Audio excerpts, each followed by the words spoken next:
We're now joined by UConn head men's basketball coach Dan Hurley. We'll ask Coach to make an opening comment, and then we will take your questions.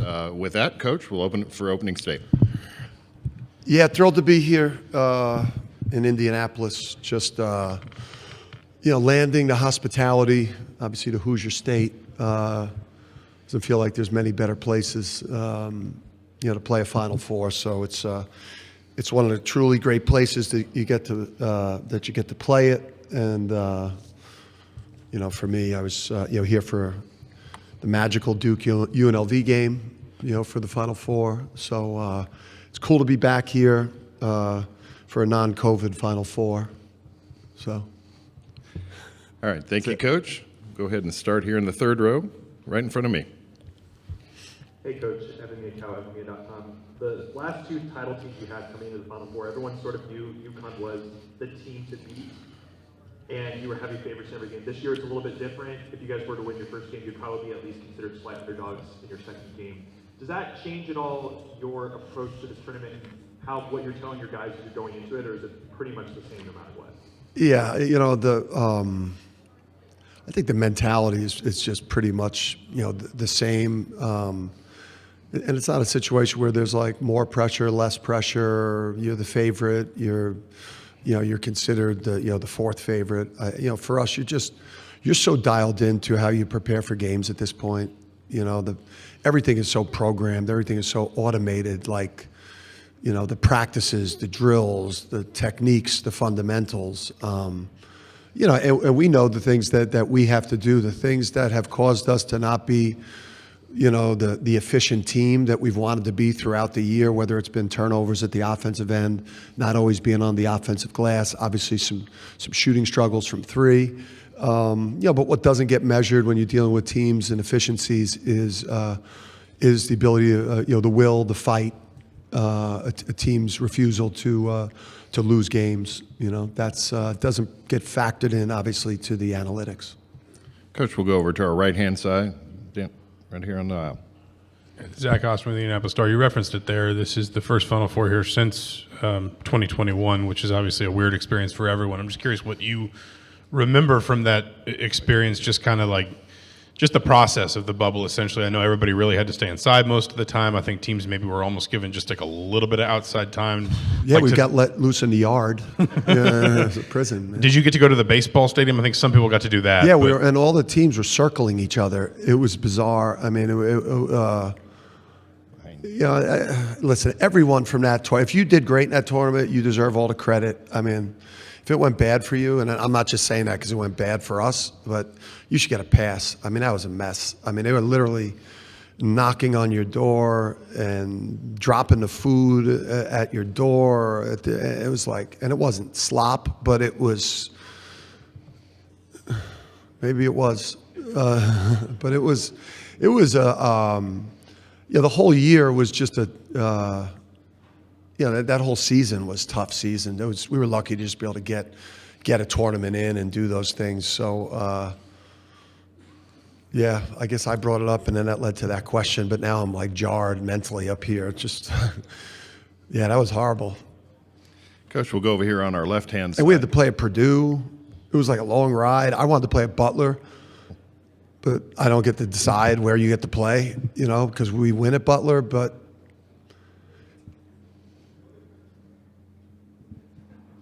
I'm done.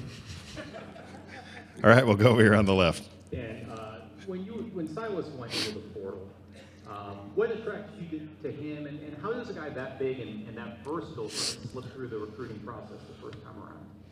Yeah, with Silas, again, I don't remember seeing him as a high school player. I think a lot of head coaches in recruiting, you go where the assistants send you for the play. They kind of filter who you get a chance to put your eyes on, and then just knowing the vulnerabilities, the issues that we had with our 25 team. That we needed size at point guard, we needed a ball hawk at point guard, we needed somebody that had some of the same traits as Tristan Newton at point guard. That's what just the versatility, the three-way player. He rebounds. He plays both ends of the court. And then the thing, we needed a warrior. You know, we needed we needed a guy that had tremendous will and a fighter and a warrior. And I think you've seen that, you know, in the NCAA tournament. This guy played at probably 65%. The first weekend versus UCLA, he probably got to 75% in the Sweet 16 Elite Eight game. And I think that he's much better this week. I think he's got a chance to play at like 90% physically for the Illinois game, which we're going to need all of that. Coach, we'll go over on the right. Dan. Dan Walken, Yahoo Sports. I know that you've commented on the thing with Roger Ayers and you've talked about it. You surprised the amount of attention that's gotten, and I was also just curious as a follow on that. What is your general approach to dealing with officials during games? Yeah, surprised now. You know, I don't. I mean, there's obviously a. You know, the reaction, the outrage. You know, I don't. I guess I just look at it a lot differently. You know, and I think we all do, and I think that's what I guess makes social media so appealing to people, is that you could have the discourse and different opinions about how somebody carries themselves in a for you it's a game, or for some people we're just out there playing a game. For me, it's a life or death battle. It's a war. It's a street fight for me. However you look at sports, or you know, people on social media that comment on how the combatants carry themselves, that's not right really for me to judge. I mean, I approach sports as a competitor the way that I do. My responsibility is to win games, and obviously do a great job for my players. You know, like those are really the only two things that I'm concerned with. All that other stuff, it comes with the territory. And a lot of it comes with the success, you know, the winning back-to-back championships. You know, you put yourself in a position where, you know, you're going to be picked apart. And then, you know, dealing with the officials, you know, I think I'm an intense coach. It's not easy to work my games. But I've also gotten 0 technical fouls in my NCAA tournament coaching career. So, and I just jinxed myself like you, and oh my God, now if I get bounced out of this thing, oh my God. Getting walked out of a stadium, long walk. All right, we'll go straight in front of me, Pete. Dan, you kind of half answered my question about Silas by giving the percentages of how he is. What does it say about him as a person and a player that he's gutted through this run? I mean, it's just the character of the family he comes from. I think the thing that we've gotten right the best is just the families around the players. Just we get players that come from they're just great pedigree, and he's got an incredible family and support system, and he's got a dad who's a former football player. So you get a football player's mentality and a basketball player. I mean, then you know they're going to play with that ankle. And you know, and there's so much attention, obviously, you know, and rightfully so. The play by Braylon, the deflection by Silas, the fight in the team, but really those threes that he hit in the second half, you know, like that to me was, you know, there's no anything after that without those 3-point shots going in when there was a lid on the bucket. Coach, we'll stay in this section in front of me. Yeah, Dan, Kevin Sweeney, Sports Illustrated. I feel like after the New Mexico State loss in the tournament, you talked a lot about the importance of Andre and Jordan Hawkins and Adama and their leadership and how they helped shape the program into the championship year the next year. I'm just curious what you leaned on from the returners with this group and what April and May looked like in terms of reestablishing the culture that you guys want to create. Yeah,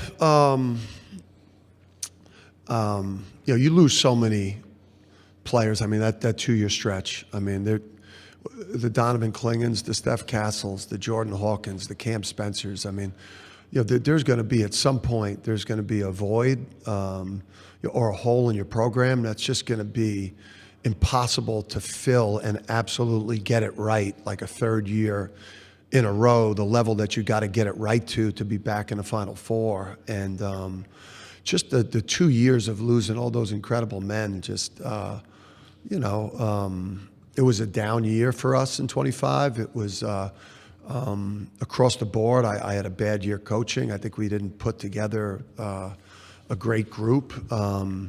Maybe we were, just feeling ourselves too much ego. But I know that we had an incredible summer is what set the stage for what we've been able to do here. We really got back to, that summer grind where we went 8 hard weeks and set a tone for our season. And then, this group's just been resilient, man. I mean, we dealt with injuries the whole year. In the non-conference, we were able to beat teams like Florida and Illinois and, with an injured roster. And then obviously we were able to advance through this tournament, losing our quarterback, but having a guy like Malachi Smith come in and step up. So I think we got that belief back in the program that, that we can win a national championship. Coach, we'll go to our right in the back. Hi, Coach. Aaron Atida from ESPN. You've been to 3 different Final Fours, and you've talked about it that it's just felt different.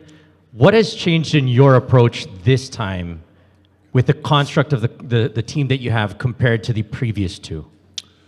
Yeah, the advantage of having been here is, and then you have the year we had last year. I think is like now you give yourself permission to enjoy it and appreciate it because it's hard to do, and it's harder to do than ever in college basketball because there's so many more programs that are brought into competing for it with NIL and portal. It's a deeper pool of teams you're competing against than prior. And prior, you were eliminated from competing to get far in this tournament because everything in recruiting was based on tradition, branding, and there weren't that many programs that were investing. There's so many more people that are investing. So for me, I'm not scrambling around worrying about how to plan practices for this week or, what are the responsibilities of the week because we've got those past experiences. I know exactly what the practice should look like this week. I don't have to call around and ask coaches. I don't have to call around and ask other coaches that have been here how to keep my team focused because you've just been through this process before. But I would say the biggest thing is like when we're driving on your bus, I'm like looking out the window and I'm allowing myself to enjoy it. And I'm not going to lose my edge in terms of, the monsters that we need to show up at a Saturday night to get to the championship game. We know we got to flip the switch and be maniacal in our pursuit of getting to Monday night, but I'm going to let myself enjoy the parts that you should enjoy. Coach, we'll go in the center aisle. Coach, Jake Fenner, Daily Mail. What's up, Jake? Hey, you started the season on a heater of a run in the non-conference. Come Big East time, you put together some inconsistent wins, fell off a little bit towards the back end of the calendar, and now the team seems to be putting up a similarly good stretch of runs and wins from similar to that previous non-con. How were you able to refocus your team around that in order to pull those kinds of results out of them? Well, I mean, some of it, as a coach, like you talk about the areas that kind of hurt us. Turnovers have been an issue the whole year. We haven't been the offensive rebounding team. The shooting at times, which I think is, I going into the year, I was thinking, we're probably going to be maybe my best shooting team. We've kind of, hit some tough stretches with making the threes. So some of it was, those things like, the rebounding and the taking care of the ball are controllable. Obviously, the shot making is not always controllable. It comes down to nerves and it comes down to performance and confidence. And then part of why I think you end up dropping during the course of the year is like there weren't you're playing these brutal conference games in the Big East and like there weren't a lot of teams with high Ken Palms or high efficiencies. So now you get into these street fight, rock fight conference games, and you end up winning a game by 5 versus a team that's maybe 33rd in some type of a ranking. You're now going to drop efficiency-wise as a team. But I think we've always, and I've acknowledged it, our floor this year at times has been low. Our ceiling as a team has been really, really high. Again, we proved the Florida game, the Illinois game, the BYU game when Saunders played, and the other guard who And what was my man's name? The shooter, big time. He tore his ACL. Yeah, I mean, like when we beat them in Boston, like BYU as a team was an Elite Eight team, maybe a Final Four team. So, yeah, we showed our ceiling a lot throughout the year, the St. John's game at home, but our floor has been lower than in 23 and 24. Coach, we're going to go over here on our right-hand side on the aisle. Mike Anthony from What's up, Hurston, Mike? Connecticut. Hey, Dan. Solo made a massive play late the other day as part of the comeback, finishing through contact on the break. How much did that mean to the momentum you were building in that game? And just his season overall, Dan, he hasn't quite shot the ball the way he did last year. Yeah. But I think he's made a lot of effort to impact the game in other ways. Just your thoughts on his season. Yeah, I mean, listen, Solo's dealt with the wrist throughout the year, which shooting hand for a shooter, it's not an easy thing. But, you know, he's such a threat, and he's so capable. I mean, he played so great against Illinois and at MSG, made some shots, and that's always good for a player going into a game versus an opponent because that matters to players' psyche. But, you know, he's really guarded well for us in the Sweet 16 and in the Elite Eight. And when he's not making shot, he creates so much spacing for the others. As long as he guards and rebounds and makes efforts and plays as hard as he can. I mean, he's still like a 30-minute a game, incredibly valuable player for us. We just got to keep his defense and his rebound. He had an offensive rebound on a missed three. That if he doesn't get that offensive rebound, like there is no Braylon Mullen shot. If he doesn't complete that three-point play, you know, there is no deflection steal to end that game. So he made winning plays down the stretch. And I think there's something to people playing well against teams, you know, and I think that's good for him coming into Saturday. Coach, we'll take one final one in the center section. Zach Brazil, New York Post. What's up, Dan? What's up? Braylon said on Tuesday, I guess Tuesday's practice, you kind of got into him, just a reminder, put that shot behind you. No, not me. Just when someone hits a shot like that, I mean, and now he's in his hometown. I mean, how do you think he kind of builds off that kind of shot? I mean, it's an incredible story, obviously, but it's also a lot of pressure on a kid. Yeah, listen, I mean, it's like, you know, dream come true, dream scenario, you know, made for TV movie or Netflix, I guess goes right to streaming now, you know, so, yeah, listen, we got a shock. I mean, listen, I've been shock coaching since really Tuesday. I had to let everyone enjoy it.